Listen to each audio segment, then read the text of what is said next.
Today, I thought I'd tell you the story of how Pete and I's book first came about. In January of 2020, before the whole world turned upside down, I got a call from a friend of mine who said, I've got a guy who wants to talk to you. He's a Fox News personality, and I didn't know who Pete was at the time. My wife and I, we've been married 34 years, and the fortunate part of that is we're both cheapskates, so we won't pay for TV, so I'd never seen Fox, really. And so that's, I guess, why our marriage is cruising right along. We're doing well. So of course, the call came from Pete one day, and we started talking, and he was saying, you know, I was at a diner in North Carolina, and I met a mother with two children with her, and they were very well behaved. They were in uniform, so I asked where they went to school. She said, have you ever heard of classical Christian education? Now, Pete had some background with it, but hadn't really paid attention to it, and she said, you've got to talk to David Goodwin. So he gave me a call, and we started talking, and he goes, you know, I'm really excited about this form of education. I love what you guys are doing. We're looking, you know, to put God back into the classroom because, you know, in 1962, when the court made the decision to take God out of the classroom, everything kind of went south. And I said, well, it was actually a little bit before that, maybe 100 years before that this whole thing started to unroll. And so he paused for a second. He said, really? And I said, yeah. And I told him a few things. And he goes, well, what we surely want in our schools is patriotism, you know, the Pledge of Allegiance. And I said, well, I'm a patriot. I love patriots, but the Pledge of Allegiance was written by a socialist.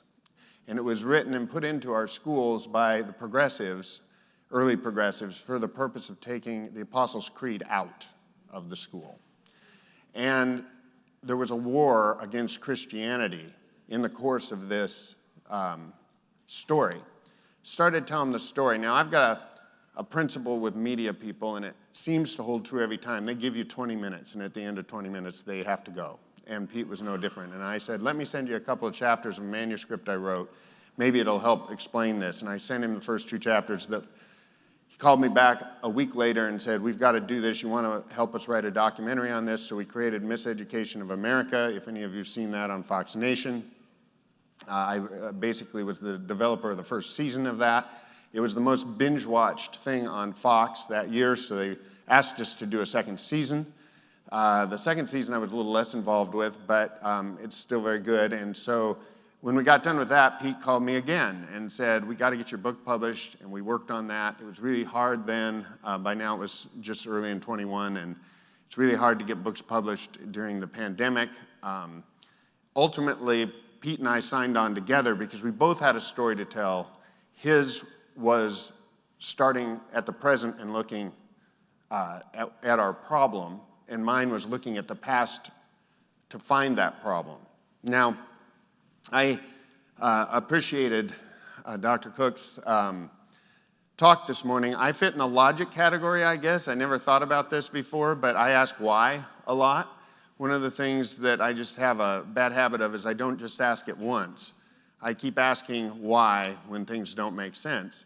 And it didn't make sense to me that Christianity was so bad that they spent 150 years taking it out of the schools. So here you can see the battle for the American mind. The follow-on to it there, as you see, is Forging the American Mind. And this will kind of walk us through the process of classical Christian education from K to 12. But in writing this book, I went back even further, asking why. Why is classical Christian education so important? So today, what I want to talk about is the theme of this conference, transforming through education. And I want to tell you why it's truly the most classical Christian education is the most transformative force in history. Now that's a big, big statement to make, and I wouldn't have made it before I started asking why many, many times. So we're going to walk through that a bit today. But first, we're going to look at how much they wanted to get classical Christian education out. And if you remember, if you read our book, we talk about the kind of mythical secret agent or secret thief who's trying to steal a precious diamond off of a pressure plate, and he has to replace it with something in order to make it so that his theft isn't noticed. Well, that metaphor is what the progressives did beginning, they actually made the switch in 1915. It started earlier than that, which we'll see in the coming slides. But their goal was to remove Christ from the classroom. And this goal animated their work from 1915 onward. Of course, that's chronicled in the book. They had to replace it with something on that pressure plate that would be a good surrogate, because in 1915, if you took Christ out of school across this country, there would have been an uproar, unless you replaced it with something close to Christ. And so they put patriotism in there, and the flags went up in the front of the rooms, and the pictures of John Dewey and the pictures of George Washington and all of that. That was all done as sort of a fake out to the society at the time, American society, to start this transformation away from Christianity. This is a statement by Charles Potter. Charles Potter was the president of the Humanist Society. He was co-president or cooperating with John Dewey, the father of modern American education. And this is what he said in 1930 about their project. Now remember, this started in 1915. So by 1930, what can theistic Sunday school meeting do for an hour once a week do to stem the tide of a 5-day program of human teaching? That began actually more than 100 years previously. This is a quote from a man who wrote it in 1859 after he'd been converted to Christ and stepped away from his role in taking Christ out of America's schools. This is a part of a quote that you'll find in the book, the coming book that I authored, Forging the American Mind. Our great object was to get rid of Christianity. The plan was not to make open attacks on religion, but to establish a system of state, we said, national schools from which religion would be excluded. Our complete plan was to take the children from their parents at the age of 12 or 18 months and have them nursed, fed, clothed, and trained in these schools. So as we continue to look at pre-K and what's going on in the public schools, you start to see they've really achieved what they set out to do. So my question was why? Again, we come back to the why. Why was Christianity such a threat? There's a scholar at Columbia University named Lawrence Kremen. He won a Pulitzer Prize for 3 books that he wrote on American education. It's the most definitive historical set on America's history in education. This is a quote from that book. So this man, as far as I know, is not a Christian. He was a scholar. If education was to be the principal engine of an intentionally progressive society, then the politics of education would have significance far beyond the control of schools or child-saving institutions or communication organizations. In the end, it would hold the key to the achievement of the most fundamental political aspirations, in effect, the key to the American paideia. When I first read this, I thought, what in the world is paideia? Well, turns out there's a guy, Warner Yeager is his name, who wrote a 3-volume set that are very thick just on this one word. He was a Yale scholar, or maybe Harvard, I can't remember, but I had to simplify 3 volumes into this statement, so just understand that this is from our book. This is because every time we started talking about paideia, the chief editor of the book said, you've got to define this thing. And I said, well, it took this other guy like 2,000 pages to define it. How am I going to do it in a sentence? And he said, well, I don't know, but you have to. So Pete and I went to work and we came up with this. Paideia, simply defined, represents the deeply seated affections, thinking, viewpoints, and virtues embedded in children at a young age, or more simply, the rearing, molding, and education of a child. Now, the story of paideia, in a nutshell, is that when the Greeks started to observe cultures all around them, they noticed that no matter what culture you were reared in, you know, the Greeks and the Spartans and the Persians and the Egyptians and the Italians, or it was the country of Latinum at the time, they all behaved and acted differently, but they had something in common. They all were taught as young children to revere and obey their leader, whoever that was, because he was a demigod of some sort. Whether it was Artaxerxes or the Pharaoh or the king of Italy, whoever it was, this was part of the paideia. And the Greeks wanted to form a democracy, and the problem with forming a democracy, if you've ever heard of the book Plato's Republic, he describes this problem. They always decay, or anything like that would decay into tyranny. So the Greeks set out to form a type of education that would train children to be free or liberated in their minds so that they could vote without being cleverly tricked by tyrants. So that was the original goal, and it worked in Greece for over 100 years, worked in Rome a little longer. And then we get to the West. Now, one of the things before I get to this slide, I want to talk about is just something we overlook all the time. The West is the greatest civilization that's ever existed. No one can reliably argue against that. I don't care how hardened the left gets. The most they can say is, it's evil. It's, of course, not true that it's evil, but they can't say that it's not the greatest because it's a singularity. The Western civilization has dominated the world for hundreds and hundreds of years. And so the question is, why? I come back to that. Why? Well, the first place that I'm going to start is these two narratives, because there's always two sides of a story. And this story is the story you were all taught. I was taught this. I believe this to be true until I started asking why, once again, in the research for this project that I just finished. These two narratives, these are kind of simple little graphs here, but the basic story, the top one is called the rebirth story. This is what we were all taught. It goes something like this. The Greeks and the Romans were humanists. They celebrated humanism, and they developed a civilization around it. And then the barbarians came in and tore it down and destroyed it. The Christians forced us to stay in the Dark Ages, and then things starting to get a little better in the High Middle Ages, but at the end of the day, the church was trying to quash and suppress any learning that could possibly happen.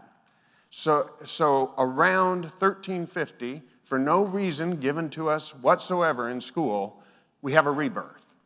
Out of nowhere comes the rebirth of civilization through humanism. That's what we're told. So we get the word Renaissance, which means rebirth. And then, of course, comes the Enlightenment, which is a nice word too, right? Wouldn't it be convenient if we were all enlightened? That would be a nice thing. And then we get into modernity, and, and what we see is down below that, these slides used to have a build. Somehow we lost this, so I apologize for the ugliness of this slide. The thing is, all those words across the top were invented in the 1850s. No one thought of the world in this narrative prior to that. How did they think of it prior to the 1850s? There were the classical pagans who were Christianized. Christendom rose around 300 AD because Christianity, of course, had existed for 300 years before that. Christendom is the medieval word for Christ's domain as a government, as a ruling force. So Christendom rises in the Middle Ages, and that's the bottom chart you see there, and it reaches an apex, and then the Renaissance and the Enlightenment are just the tail end of Christendom. But what happened in the Enlightenment is we decided we didn't need Christ anymore. All we needed was man's reason and humanism to drive the energy of the West forward. Now, of course, Christianity remained the dominant religion up through the end of the 19th century, but in academia, they took it out. So I could go through the process of explaining to you why I believe that the Christendom narrative is the true narrative, but all of these books now tell this story, right? My favorite is Tom Holland's Dominion. I don't know if you've heard of that. It's a best-selling book. How the West Won by Rodney Stark, another scholar. All of these books tell this story. I don't have time today to tell you the reasons why the Christendom view is the right view. I can give you a little detail.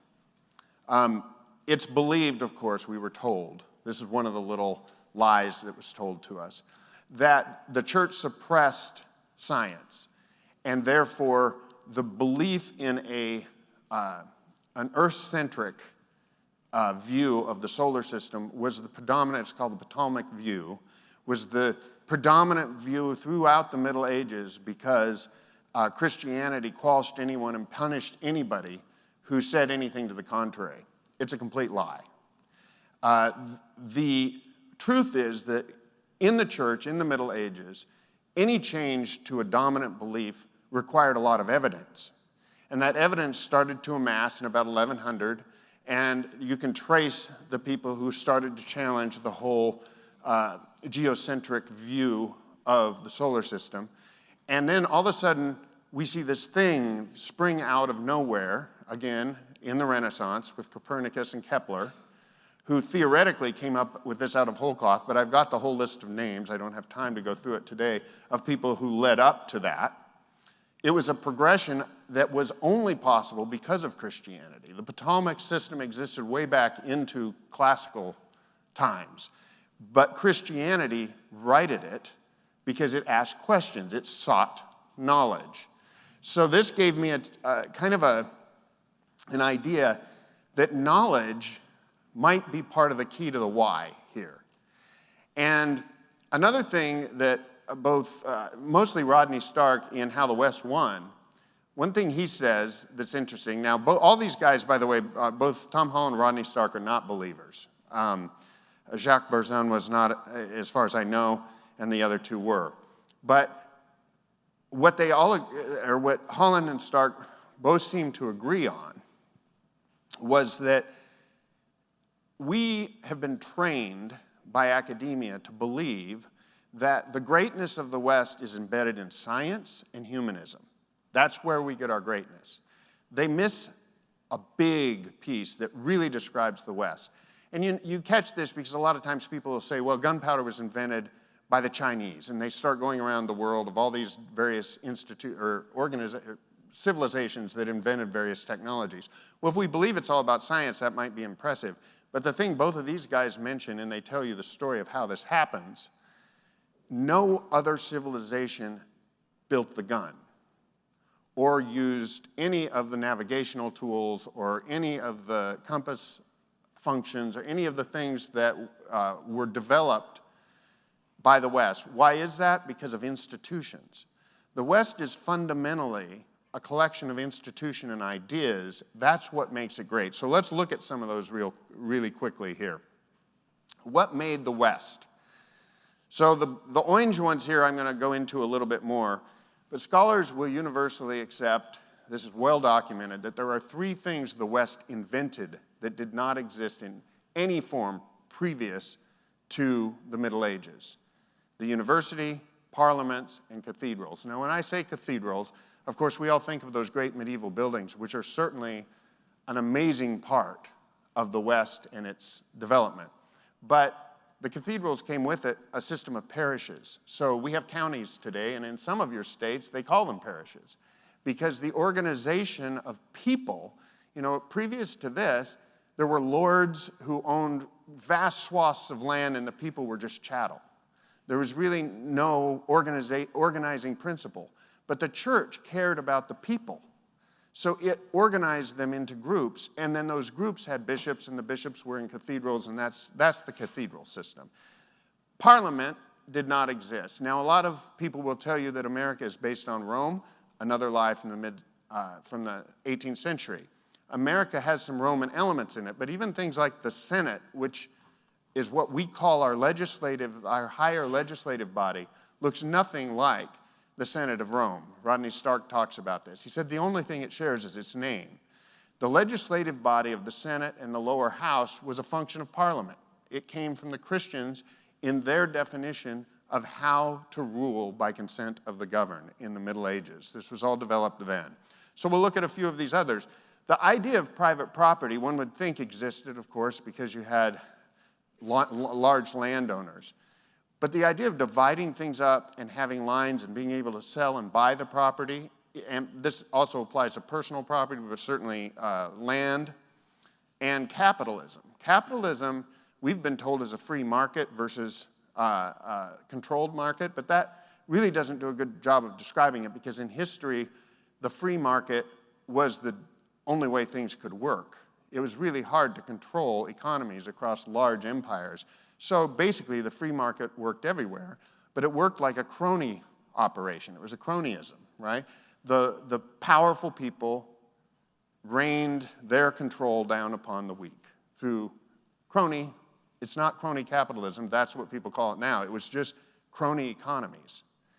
The capitalistic system was built in Italy in about the 1050, in about 1050. And basically what it was free markets with the Christian church enforcing morality on that free market. So if you were a merchant, say, in Venice, and you were shipping goods to Alexandria, and then shipping goods from Alexandria to, say, Syria, and then coming back to Venice, you might be able to make some money transporting slaves from Alexandria to Syria, because those were Muslim lands at the time. However, the Pope had declared that the transporting of slaves or any slavery illegal. Not illegal in the way we think of it. There wasn't a state controlling it. The church would just excommunicate you if you did these things, right? So it was Christianity that built capitalism, because it said, yes, you can have free markets, but you can't do things that are immoral. If you know, of course, the famous one is lending money in that time frame. We may disagree with it, but it was a moral principle of the church that governed it. So we'll look at a few others here. Art, music, and architecture. I'm sure you know that those were all greatly advanced in the Middle Ages. Modern banking, hospitals, logistics. So I'm going to show you this slide real quick. When I was asking why, and I kept asking why, I sure understand myself after that last talk a little better. I just went and looked. Just do this in Wikipedia. This isn't like super academic research. I looked it up because both Holland and Stark bring all these things up. But you can look this up pretty easily. I was checking them just by looking at Encyclopedia Britannica or whatever. Where were the first documented cases of these things starting? You have the Peace and Truce of God, which is the beginning of the Chivalric Code, which is a code that said war is fought according to Christian principles. There is not a free-for-all in war. People need to follow the rules. Don't torture, don't do those sorts of things. 1136, Monmouth and the Kings of Britain. This was the seminal myth of the West, the Arthurian legends. Now, I don't have time today to go into those legends, but I will say they're a big part of what the West is. The Gordon Bull and the other document listed there, those are the beginnings of Western law. They were canon law, but they became what Blackstone cites in the formation of law much later in the 1600s, excuse me. So you see lots of these things, and I see this cluster right here in the beginning, and I think, what happened in that time period between about 1050 and 1300? This ring that you see here I call the scholastic circle. What we don't realize is, far from the Dark Ages, there was an immense amount of learning going on. And these people had a view of Christianity that we've lost, because we've been told Christianity has to stay in its box. It has to only be about personal salvation. The church did not ever see it this way until the progressives got a hold of it. The reality is, the church saw things in terms of Christ's kingdom. And that kingdom was to be brought forth by the church through the nations.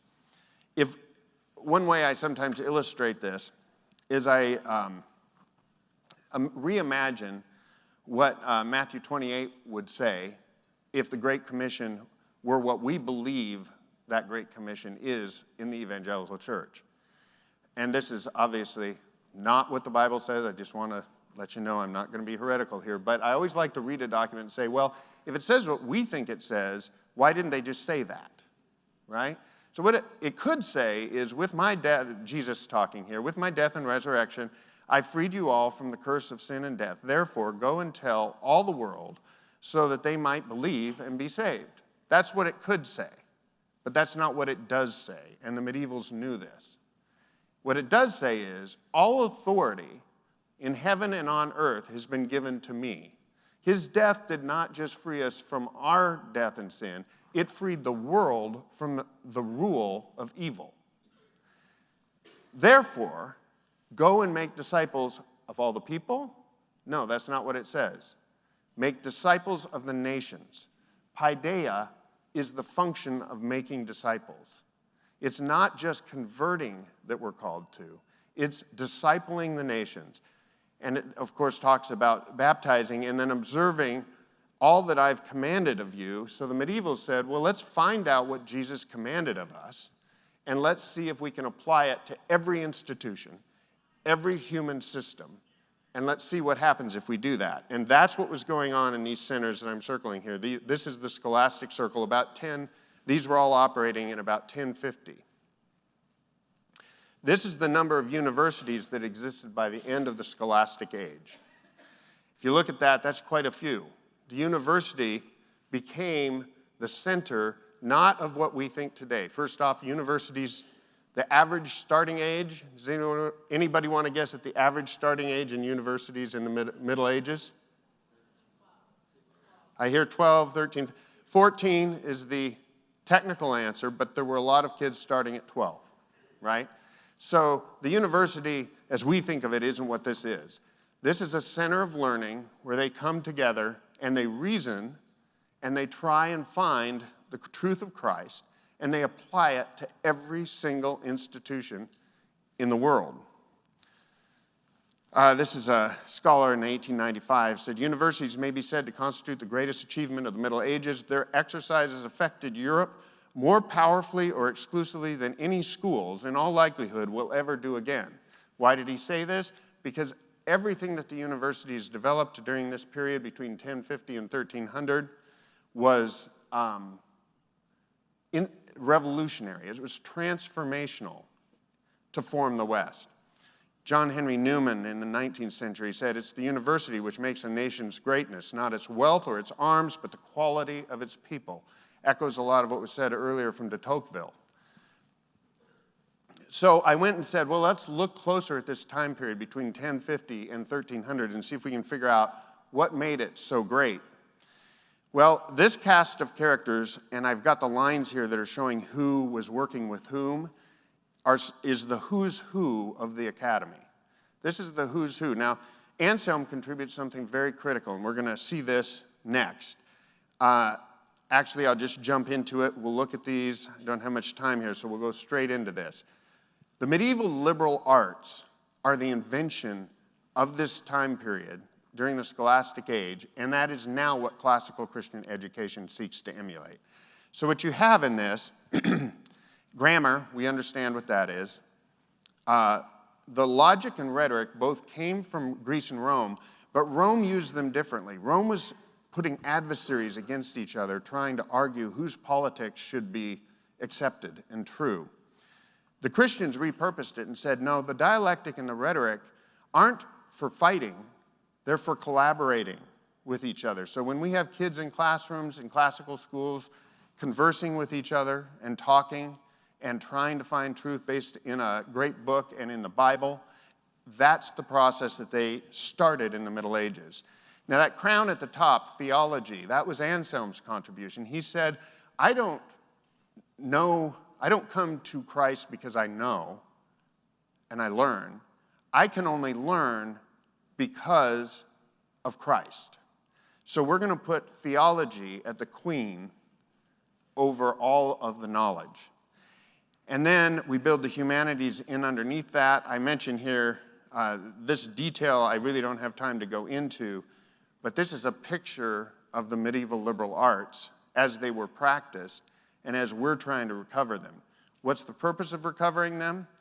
The West will die without them.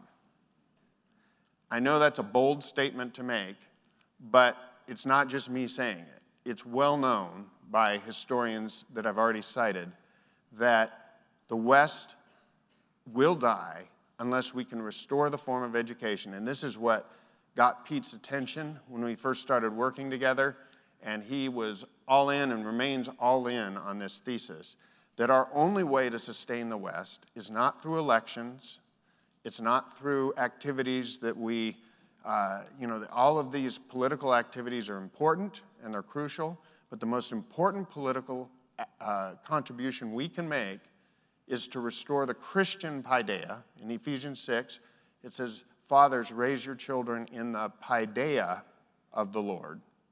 We can restore the Christian paideia, and that will transform the country and our children. Thank you.